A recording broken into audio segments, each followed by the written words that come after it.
Alrighty.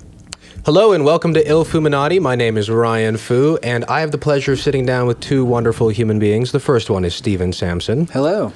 You can call me Sampson. Sampson. He goes by Sampson. There's too many Steves out there. Yeah, it was just official to announce you by your full name. The waters are muddied. Yeah, and then Kristina over here. And how do you pronounce your last name? Canady. Canady. That's cooler than Canady. And candy. You get candy sometimes? I do. That's Canady, not fun. candy. Yeah. And then some people will start it with can, and then they'll just stop. Gotcha. Yeah. Well, that's no fun. Your stripper name is pretty much built in then. It's true. Right, that's true. But I already have kind of a stripper name. Ooh, what's that? Satine Sasson. That sounds very burlesque. That's my burlesque name. Oh, you're in burlesque. There you go. Right on. You're in burlesque. You're also an author. Yes. And what else do you do? I'm also a nurse in Western medicine. How's that? It's good. It's Yeah. very good. It has its challenges. How often do sure. you at the hospital doing your thing? So I'm there 3 to 4 nights a week. Wow. I work in the burn trauma ICU. Oh, that's right. You told me about that. Yeah. You said we're getting a burn instant. I have a burn right now, so I might make you look at it. Oh, The curse yeah. of being a nurse. We could do that on air. I could totally examine Take it a look for at you, this.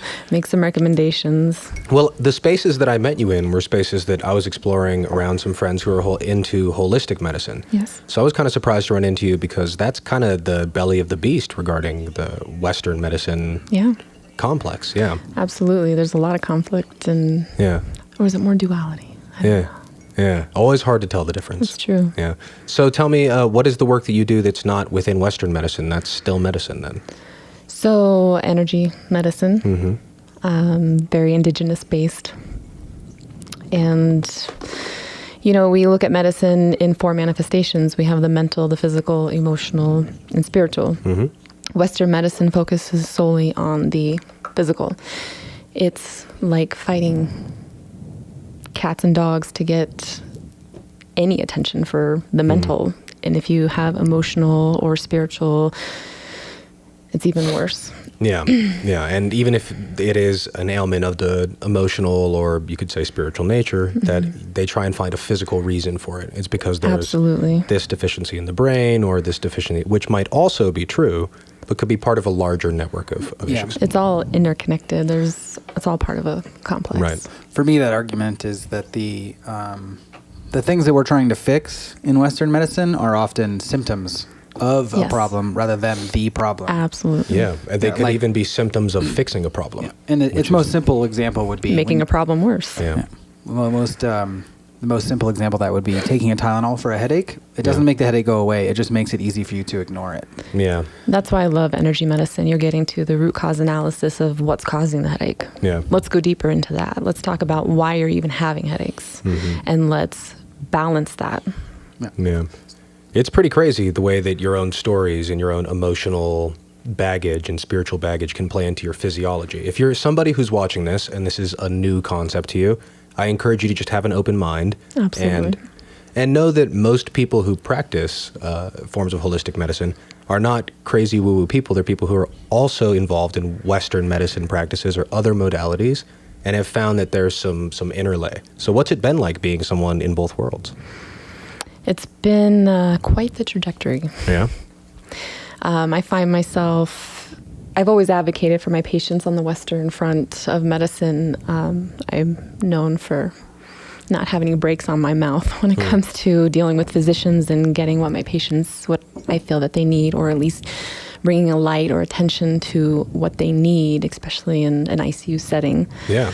I'm not shy about that at all. Yeah. But Well, it's an intense situation. it's very intense, and now that I'm tuned in to their other manifestations, it drives me even greater to address these needs and be on top of our game. Yeah. One of the things that drove me into wanting to explore holistic medicine more and energy medicine more is I was seeing these patients be devastated by situations you can't make up. Not even the best Hollywood screenwriters could make this shit up. Yeah. And the I kind of see stuff that these- just like fucks up who you are, and your sense of persona. Yeah, your whole understanding of life just blows your mind. Yeah. Can you speak to that something specifically? Obviously, without divulging patient Of information. course, because the whole HIPAA. Yeah. But I mean, you see people just, out for family outings, and all of a sudden there's this random gas line that they didn't even know existed, exploding and destroying a family, and like house fires, crazy on the highway accidents, explosions with that. I mean, it's just traumatic experiences that you can't predict, you can't anticipate, you can't prevent. Yeah. And so you take these families and you put them in this extreme situation, then you put them in the ICU. The ICU is a whole nother setting. You're talking about, let's take not only your physical body and maul it and put you through excruciating amounts of pain that has a severe damaging effect on the psyche, mental, emotional, spiritual bodies as well. Let's do that. Let's do that to your family. Let's put you through months of procedures and sleep deprivation and poor pain management, because that's a dance all in itself. Poor nutrition. You're in and out of consciousness. You don't know what's real. You don't know what's not real. You're stuck in between flashbacks, PTSD. So a lot of my energy medicine has been naturally evolving around specializing, helping people with PTSD, anxiety, depression from traumatic experiences. Yeah. I would see just such a deficit with my patients. That's really been driving my desire to explore those realms of medicine. Good. How's that been going? Really good. Yeah. I feel like I'm more equipped to sit down and have more meaningful... I hear phone interference. Not me. GSM network. Yeah, is that what that is? I'm trying to turn mine off now. So yeah, no, sorry, continue. So I feel like I'm able to have more comprehensive and inclusive conversations with my patients when they do begin speaking, or when I am communicating with them. I'm more in tune with what their needs are. Yeah. And when I see that look in their eyes, I can deduce a little bit better. Is this fear? Are you having a flashback? Is this an emotional, spiritual? Where are we going with this? What can I say? I want to have the right words to comfort you, especially if you're vented. You can't speak for yourself. You have a breathing machine. Boy, that'd be a great place to be a psychic. Right? Yeah. I'll call him. Yeah. So having other senses to tune into your patient to fully meet their full spectrum of care is really important. helpful. And I feel like I'm able to advocate for them better in that sense. That's awesome. Yeah. So I want to know, I take it back a little bit, and then we'll pick up right here. Like something you might... you remember that spot then? Yeah. So we're going to talk about something you have a patient, whatever, who's suffering some sort of malady, and then we'll talk about like how you might address that. But I was going to step back a little bit, and you mentioned, like for people who are unfamiliar with the concept of like this energy healing, or the which for me is like a mind over matter situation. And I think there's no better example for like an introductory way to get into the subject than stress. Absolutely. That's my favorite one to actually introduce people to. Yeah, it's a medical term too. Yeah, and stress is the most has the most dramatic effect on your health overall than any other factor in the world. Absolutely. Like, with the exception of like extreme pollution, where you might die like in a matter of weeks. You know, we slowly kill ourselves with stress. Yeah, stress is what's doing it. Like you can. My favorite example is that you can. Someone could meet McDonald's their whole life, and if they were happy and stress-free, they would probably outlive someone who's eating organic and stressed out by a long shot. Oh yeah. I could get on board with that. And there's some really interesting stuff about stress. But anyway, that's a mind over matter thing. Like, so your mind is like freaking out and it's making you sick. And that's hardcore proven stuff. So the question is, how far does that line go? Yeah. And so that brings the question for me to you as like, how did you get into it? Like, where did you, you could have always been like sensitive, but where did you start getting into the other side of mind over matter and healing patients on that? When I was a kid, my dad that I adopted, he's Native American. And so I started getting introduced to shaman and energy medicine and healing by other means other than going to a doctor and putting a Band-Aid on it through him. And through going to sweat lodges and all of that. And I could feel it. I could feel the difference. I didn't have a word for it. I didn't have words for it. I just sweat knew. lodges are awesome. Hashtagging sweat lodges. Hashtag awesome. But I could feel it. I could feel the difference. I just knew something, and I was an indigo kid, and that gave me a language. So a lot of people don't have an understanding for this type of medicine because they don't have a language or an association to put with it because they're so submerged in modern day Western thinking. Mm-hmm. It's the only language they know. It's the only language they know. This is just a different language. So I've always been tuned in and sensitive, and that gave me an understanding. Fast forward, went into nursing. I was actually studying to be a doctor. I wanted to specialize in brains and wanted to be a doctor. Had some amazing opportunities coming my way for that. Life happened, detoured me, went into nursing instead. Through my nursing process, I felt like something was missing. I was seeing these patients suffer in ways that I didn't like. I didn't like that we were Band-Aid fixing them, stopping the bleeding, sending them out the door.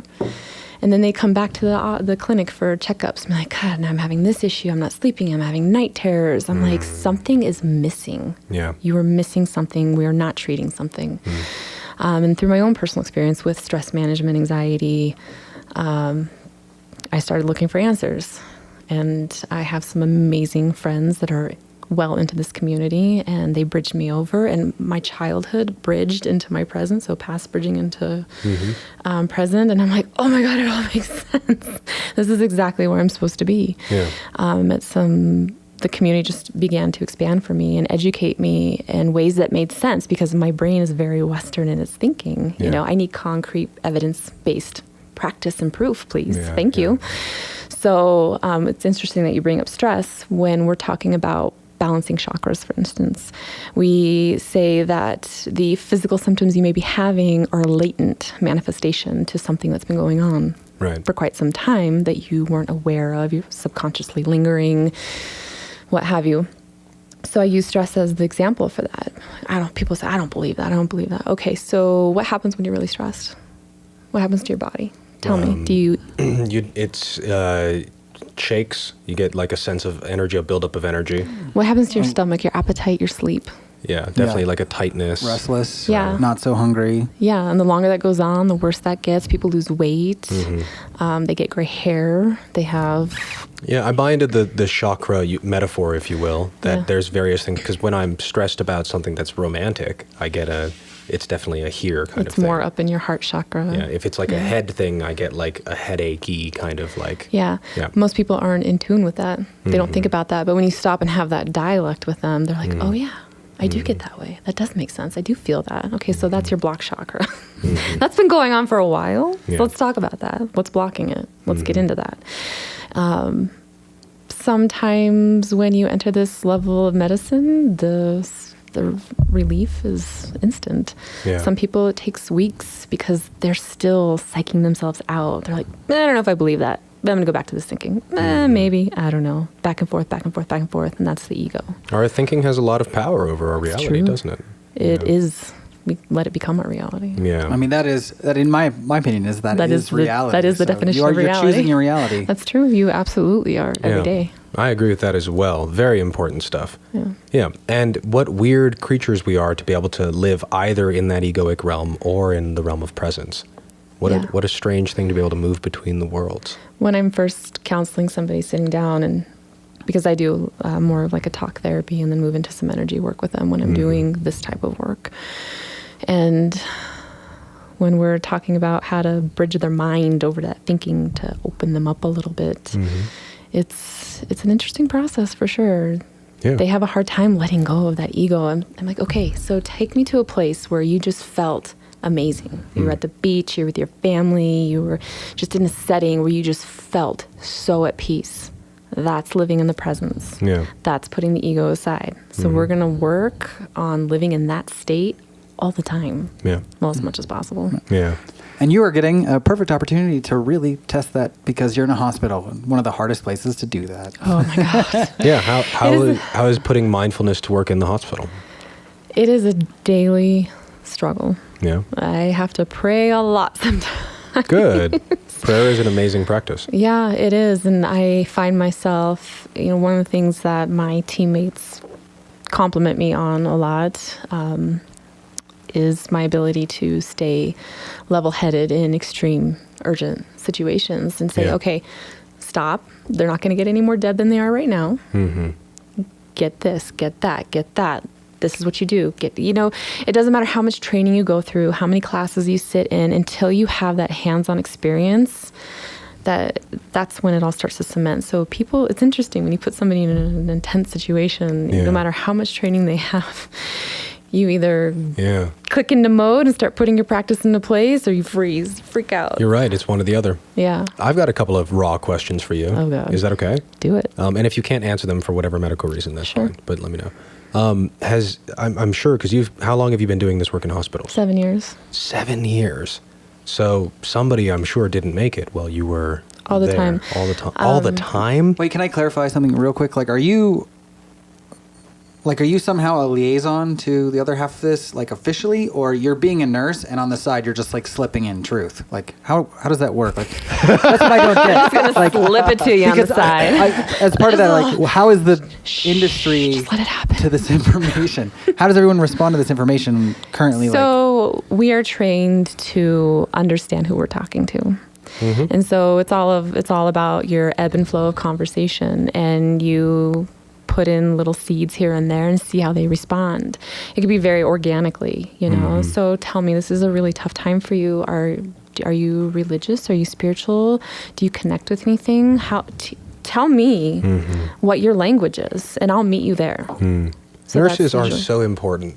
My father just went through a heart attack episode at the hospital, and we had the best nurses. Sorry. It's okay. He's doing much better. He actually had there was his second heart attack in less than a year. Wow. Both skiing. I'm looking at the camera because I'm looking at you. Anyway. You know who you are. You know who you are. So the nurses were great. And I was just realizing how, like, it got kind of like, there was a time where no one came in the room for like 15 or 20 minutes, and it got really solemn and somber for a while, where everyone sort of was realizing, like, this is kind of a serious, kind of intense situation. And then the nurse came busting in, like, doot, like, hey, Troy, how's it going? And he immediately lit up. And it occurred to me, like, wow, the relationships you have in those places of trauma. Very intimate. Very important, very close, very intimate. And, like, obviously very crucial to the healing process. Well, you got to think about it. So take a burn patient. They are subjected to daily, if not twice a day, wound care. Yeah. So that means you could have somebody 50, 60, 70% of their body burned, which is an extremely painful. Think about a sunburn, how much a sunburn hurts. So take off all those layers of skin all over your body. I can't conceive of that. So we have to put on Band-Aids to give you fake skin and all these things and medications, and strip that off, scrub you once a day while consciously sedating you, and then wrap you back up. This is they have to trust us. Yeah, that's an abrasive process. This is abrasive. They're in the most extreme levels of vulnerability there are, emotionally, mentally, physically, spiritually. Yeah. I mean, people go through this process. They are begging us to stop, begging us to let them die.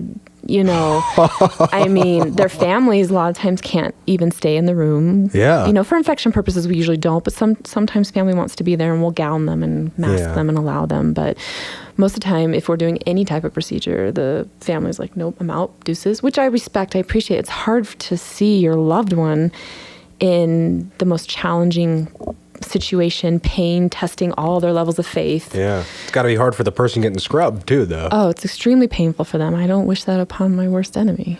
Yeah. Is there an alternate method, do you think? So why is the scrubbing? I'm just curious. It's for anti-infection. It's not actual. We're not. Yeah. But, we use antimicrobial cleanser, which burns a little bit. Hell yeah. Especially when you got an open wound. Open total body wounds. Whoa. Yeah. That's crazy. Yeah. I'm going to shift gears and turn We could talk about that forever. Because you've got so many different facets to your life. Yes. So we've learned now about the Kristina who's a burn unit is the right way to refer. Burn trauma. Burn trauma. Were you going to say something? Oh, I was going to say, well, to finish that, so you're slipping this in on the side. Yeah. Okay. The holistic Yeah. aspect. Like, you haven't turned it into a business on the surface yet, as far as would be like crazy. you're within not my personal community. Actually, it's interesting. I just set the intention that whoever the universe feels like I'm ready to help on a on a side practice, and the more I do this, the more people just keep drop down my path. So my days off are not my own. I work 7 days a week. If it's not helping medicine in the community, it's nursing or people calling for personal treatment. Wow. Yeah. Well, you're amazing. That's really good work. And take care of yourself, because that's a lot of stuff to put yourself through. Yes. You also, the other thing that kind of, and I don't know, this might reveal what kind of person I am, but the other thing that oh God, makes me think is you must meet a lot of very strong people. Because people that go through that, it changes something about you, or forces you to grow in a way. It is the ultimate defining factor. Do you want to grow? Do you want to regress? What are you going to do? Are you going to man up? Yeah, or are you so going to to speak, hide? or are you going to hide? You know, those that participate in the healing process and like, okay, this is going to hurt like a bitch. I'm going to fucking cuss the entire time. Let's do this. Yeah, let's do it. They recover so much faster. Yeah. The ornery patients that give us the hardest time, they're fine with me. They give me the most difficult patients when I'm not in charge, because I do charge on the side as well. Because I actually respect and I like them. I respect that, because that means I can find the right language to get them motivated. Yeah. The people who are like, I don't want to do it. No. Don't touch me. And you can't I'm not do doing anything it. with them. Shut the lights off. Dope me up. It's like it's like meeting a brick wall. Wow. That is a raw place for human beings to practice being human. Yeah. You think you know something about life, put yourself in.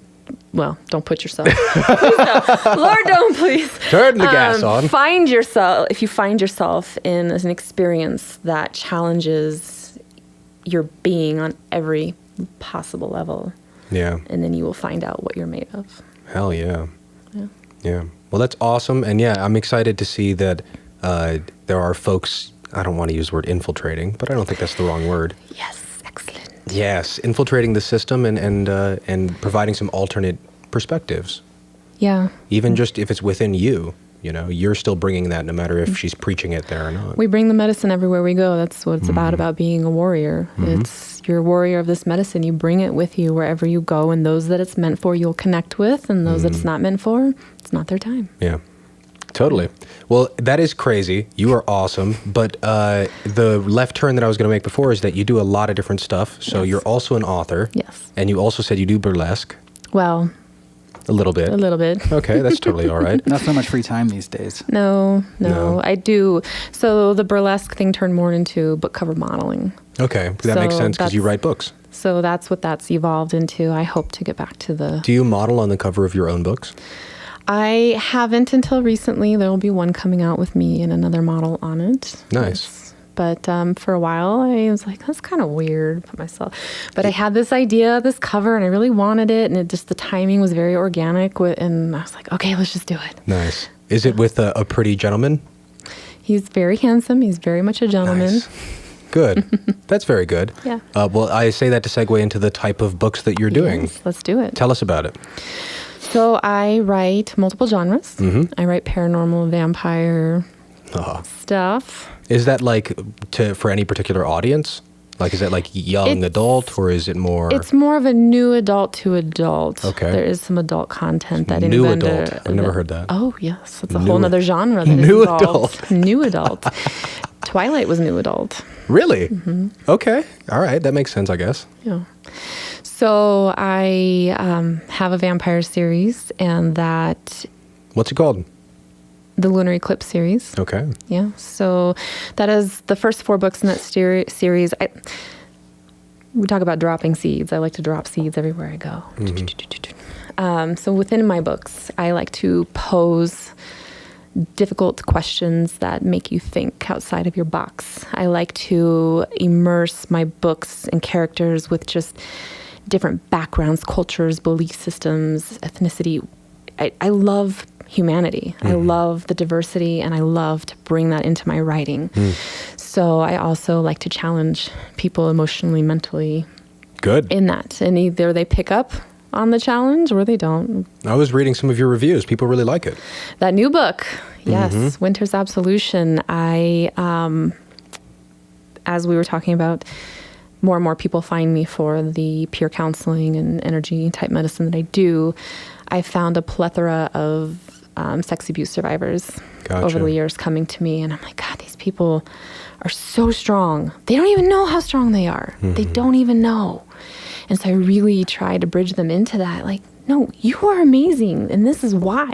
Don't let this have power over you anymore because you are fucking powerful. And let's go into that. Yeah.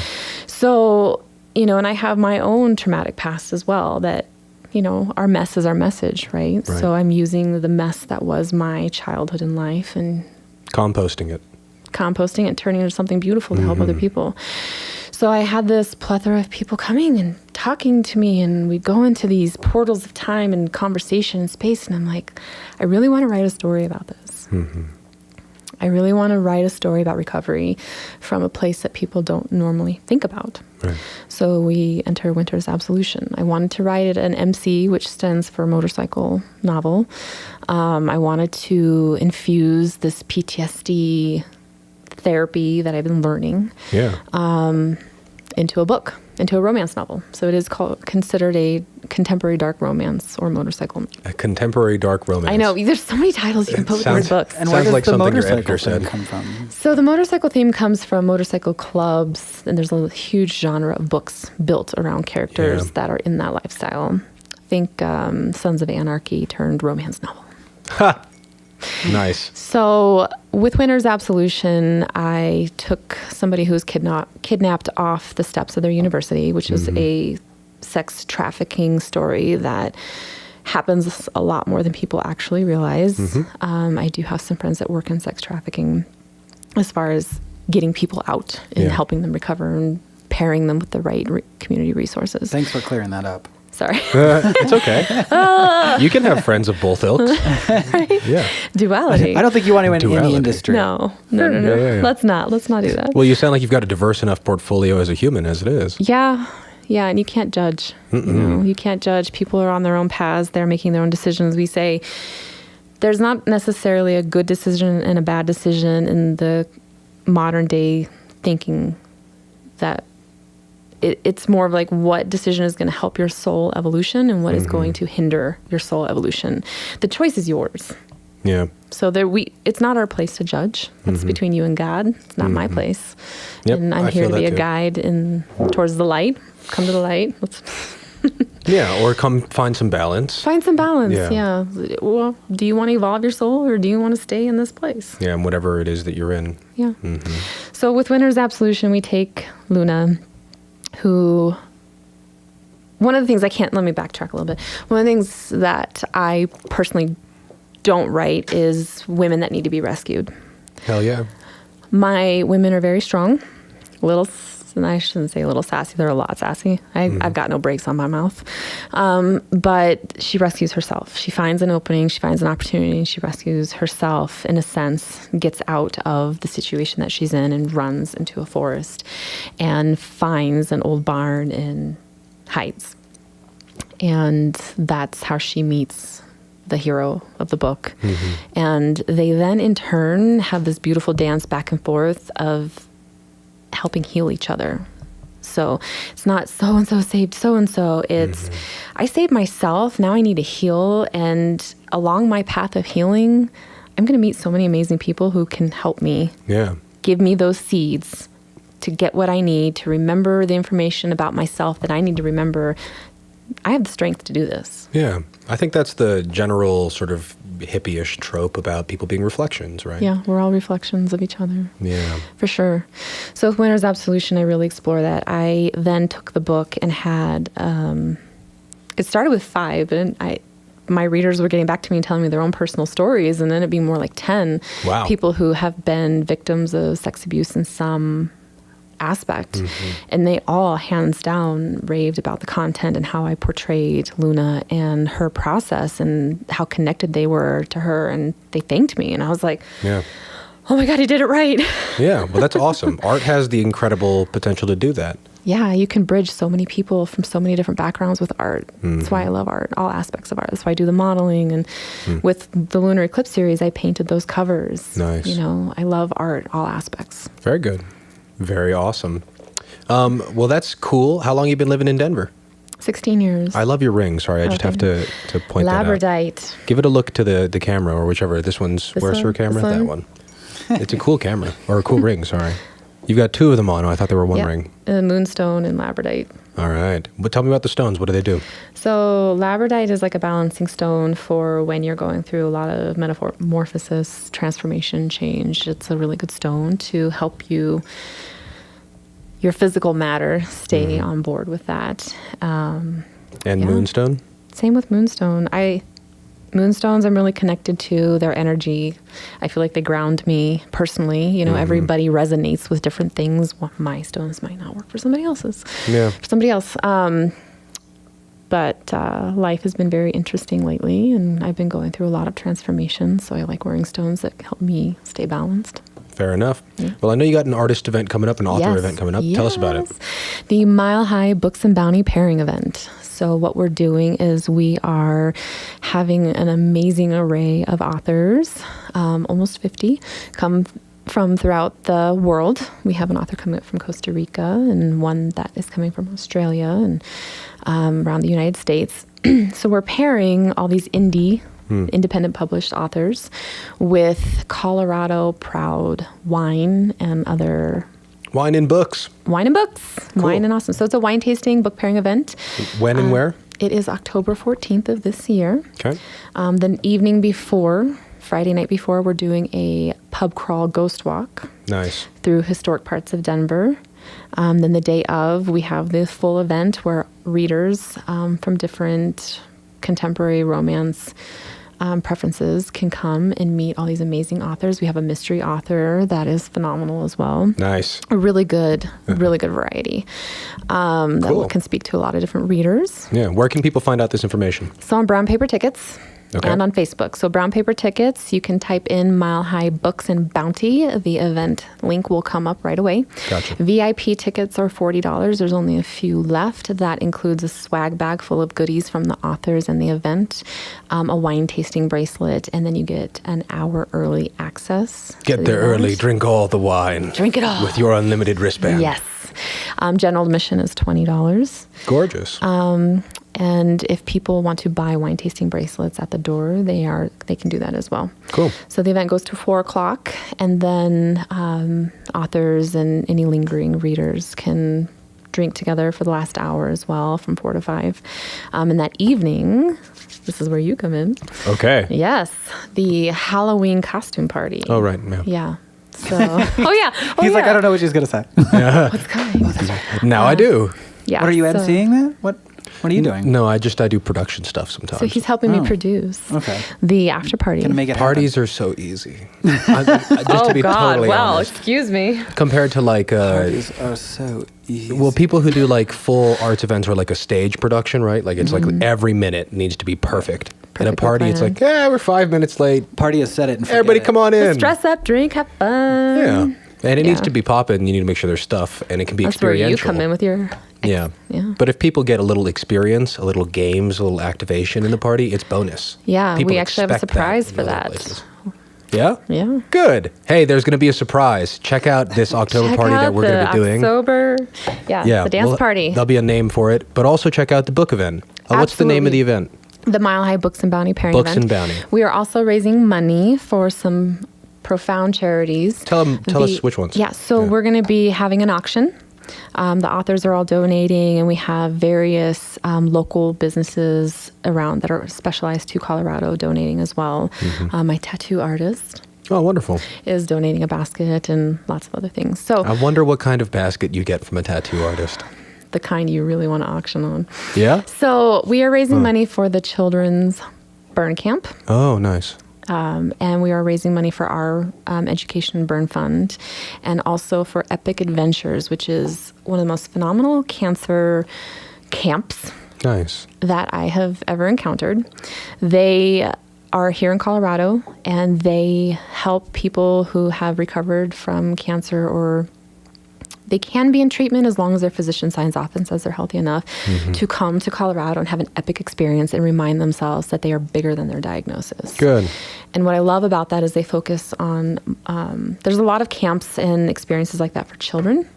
They focus on adults. Good. Yeah.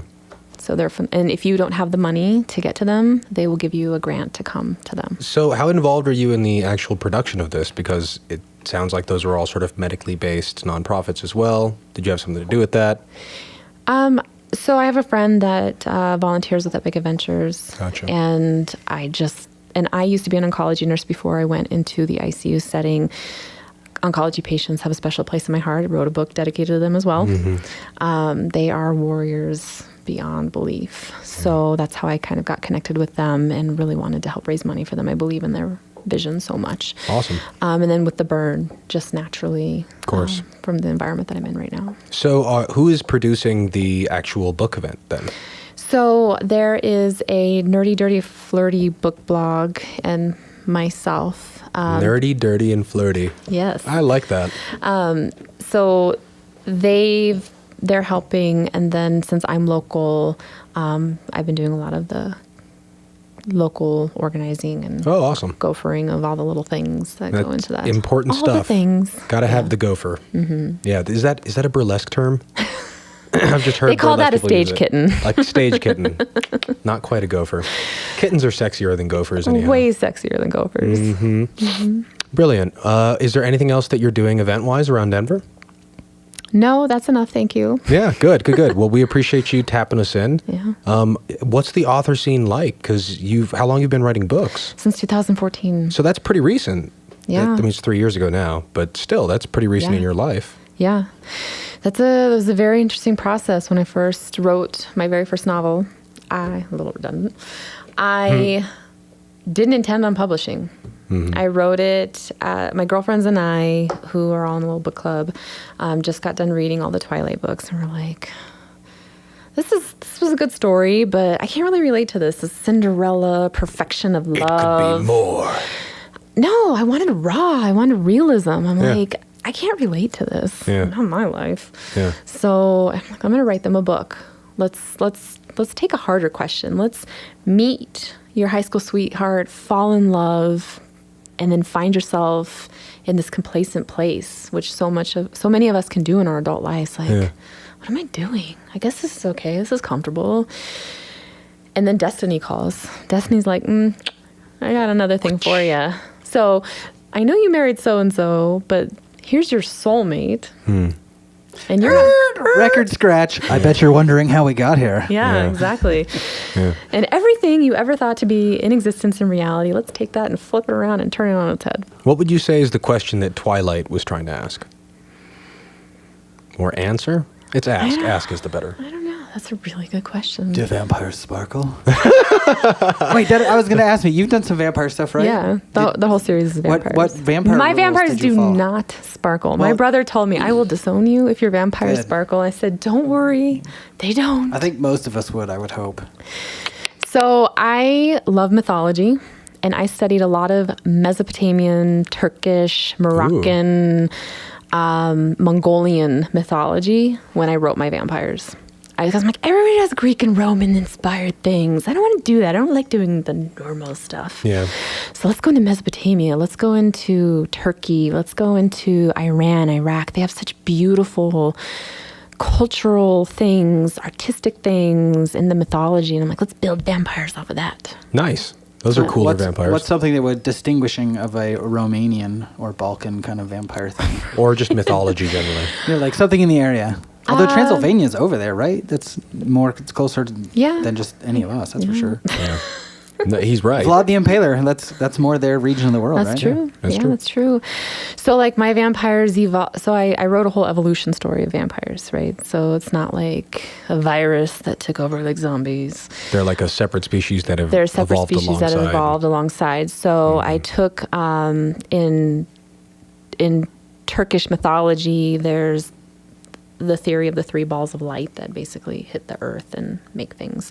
Okay. So I took that and threw that in there, and that's how Mother Earth woke up to the sun and the moon. And then I took, I'm trying to go back into that whole story that I wrote. I'm like, I've written 7 books. So I'm like, wait, nope, that's that book, that's that book, that's that book. So I took the tree of life. And through the tree of life, humans bloomed and blossomed out of the top with the sun. And Mother Earth was feeling like there was a deficit to her dark children. So the dark children, the vampires, evolved through the roots, the grounding of the earth, through the cave systems. They evolved in the caves. That's where they came to be. Cool. Where the magic really lies in the heart of the mother. And so that's where vampires came from, because they are ultimately the protectors of the earth. Nice.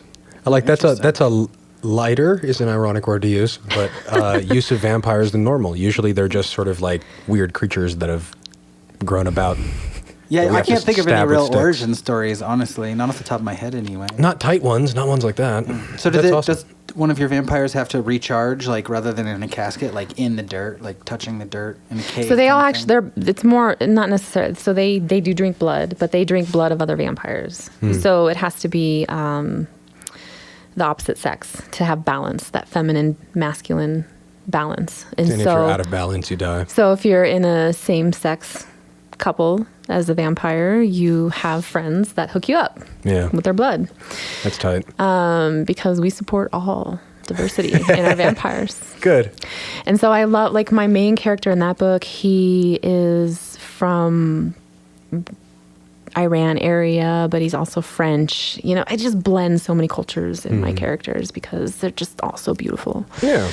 So with those vampires, they are meant to keep the balance between humans and keep the vampire world separate, because if humanity were to really find out about the powers that vampires have and the powers that exist and the energy that exists, they would take it and destroy themselves. Yeah, so, we probably would. Yeah. We're like, oh my God, this is the most amazing thing in the world. Let's take all the things right now. Done. Goodbye. Bye-bye. Yeah. So vampires have superpowers. Yeah. And the main character, and they're all really tied to, I can balance fire, I can control the wind, I can run as fast as the speed of sound, you know. I like that you've totally sort of remodeled the vampire myth. You didn't feel it necessary to sort of stick to the mold of what was given to you. Fuck the mold. Yeah. Break it. The mold. Good. I like that. Unless it's with sparkles. That was a bad break in the mold. Just saying. Yeah, sparkling vampires. But somebody's got to set the bar low, right? I mean, that's kind of reality. Yeah, there you go. Well, I will without say, the light, you can't see the dark. There's a lot of shit talking about Twilight and 50 Shades as well. You know, there's people, because I write BDSM as well. I have a whole series on the BDSM. You've done 7 books? 7 books. In 3 years?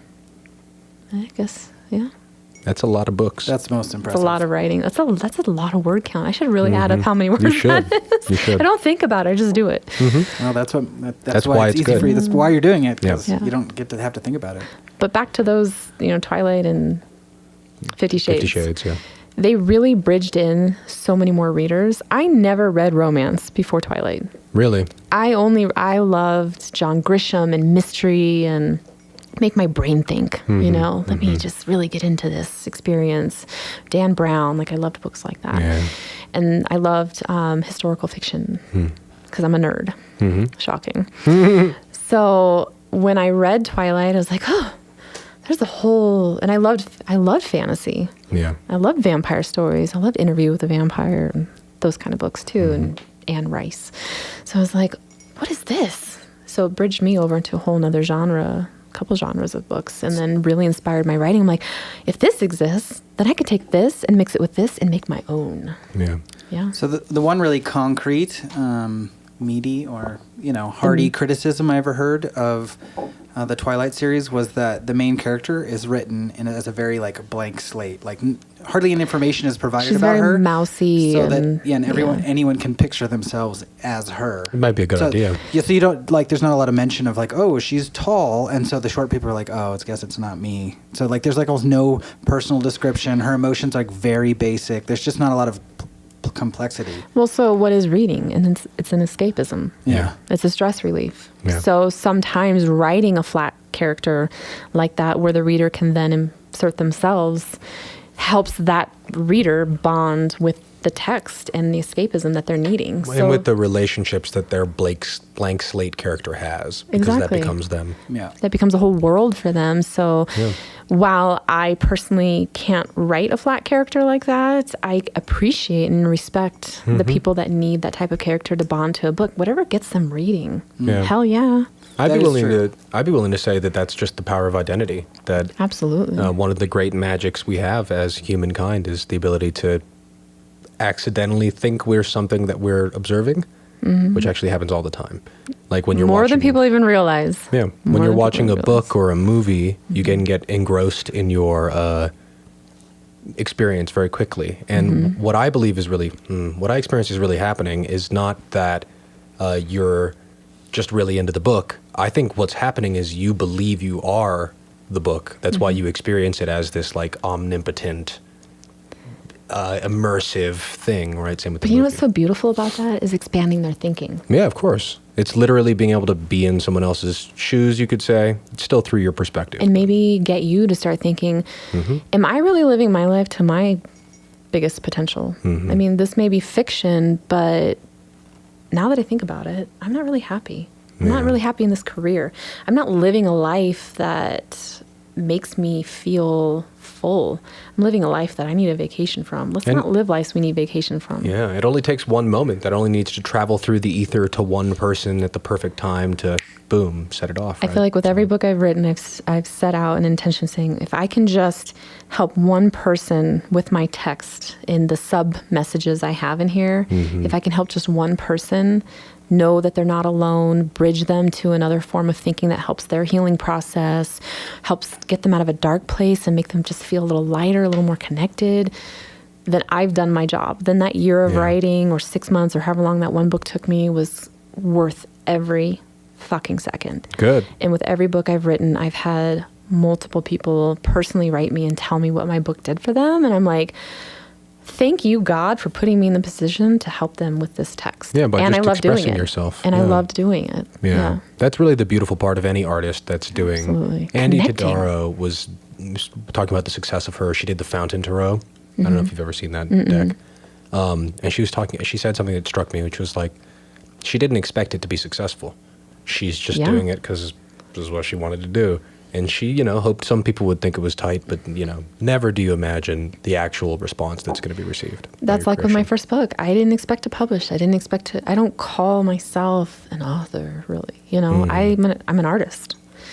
And with my first book, I wanted to write a realistic romance with some vampires. Yeah. But just emotionally Yeah. give some realism to what real love stories can look like. Yeah. Have you Fucking ever- hard as hell. You ever read any Joseph Campbell? No, I haven't. If you're into mythology, he's a fantastic fellow to pick up. Have you read any Joseph Campbell? No. Really? Jesus, that's surprising.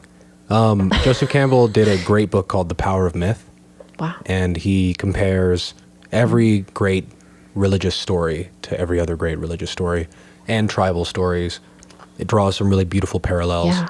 Talks about something called the hero's journey, Wow. which is like the concept that the reason we care about stories is because we think we are the main character in our own stories. So like, But we are the main character in our own stories. That's I don't know about that. highly plausible. Highly plausible. I don't know if that's actually true. We are the creators of our reality. I mean, Yeah, but- I was pretty sure that I was the main character until I met Ryan, and now I'm not convinced. You're that like, I'm nope, not I'm his just a side supporting bitch. character. No, he's not. That's not even close to true. Just wait till he starts his podcast, and then I feel that way. Yeah, no, but everyone has their own means of expression. That's true. And the more honest they are with it, the better it can be expressed. But Absolutely. it's fantastic to have an author on, because we haven't had a writer yet, have we? No. So I popped your chair and you popped mine. I've never been on Sure. a podcast before. What cherry did you pop of mine? The author. Oh, yeah, that's the thing. He was He's not like, paying "That's- attention. Sorry, I Those already. have all been popped. I Damn, moved Ryan. through. I know I went fast. That happened. That escalated quickly. Yeah, that's good. We'll drink our water now. Well, we're coming around toward the end of our podcast. It's been really quite a pleasure to have you on. Been been amazing. Thank you. Yeah, definitely. Check out the Books and Bounty. Tell me again the entire name of the... Mile High Books and Bounty pairing event happening October 14th, 2017. It's a Saturday. It'll be here in Denver at the Cherry Creek at the Hilton Garden Inn. Ooh, that's nice. You can drink wine, Read books. meet amazing new authors, Probably get stuff signed. get lots of stuff signed, meet Yeah. some of the cover models that are on the books. Maybe meet people who are both cover models and authors. Because I don't know any of those around here. That they Nope. might exist. You might get lucky and find one. Like So the unicorn. check all that out. Just general writing shout outs. Check out Minor Disturbance, who've got a show coming up, as well as Slam Nuba. I know the Crossroads might not be the place they're doing it anymore, but I'm sure there's all kinds of stuff going about. The DPS, or not DPS, the World Poetry Slam is coming up. Ooh, yes. That sounds amazing. Yes. Is that here? I don't think it's, I don't know if it's in Colorado. It might be. I know because Susie Q helps do some stuff for the World Poetry Slam, and I think Utimia is actually going to be helping to open it, but it's going to be lots of great stuff. Check it out. Huge writing community here, Absolutely. and a growing one, and lots of Very much. successful independent authors. So thank you so much for being on. We appreciated having you. Thank you for having me. It's been amazing. Yeah, definitely. And stick around. The podcasting series is not over. We are here from noon to 6 p.m. every Sunday until Lot- July 8th, and then we're taking a break for a second. Yeah, But anyway, we're going on, and there's another podcast right after this. What's it called? mine is Nothing Explained. And what are you going to explain? Nothing. Well, stick around if you'd like to see what more of that is about. Otherwise, enjoy this music. We're going to take a 30-minute break, and we'll talk to you guys soon. Love and peace, everybody. Love and peace. Yep. Bye. Bye. Bye-bye.